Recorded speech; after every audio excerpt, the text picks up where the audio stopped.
ॐ नमस्ते अस्तु भगवन् विश्वेश्वराय महादेवाय त्र्यम्बकाय त्रिपुरान्तकाय त्रिकालाग्निकालाय कालाग्निरुद्राय नीलकण्ठाय मृत्युञ्जयाय सर्वेश्वराय सदाशिवाय श्रीमन्महादेवाय नमः।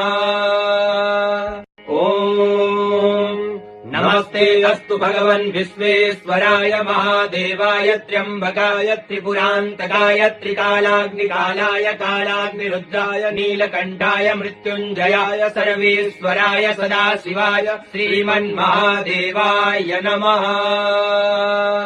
ॐ नमस्ते अस्तु भगवन् विश्वेश्वराय महादेवाय त्र्यम्बकाय त्रिपुरान्तकाय त्रिकालाग्निकालाय कालाग्निरुद्राय नीलकण्ठाय मृत्युञ्जयाय सर्वेश्वराय सदाशिवाय श्रीमन्महादेवाय नमः।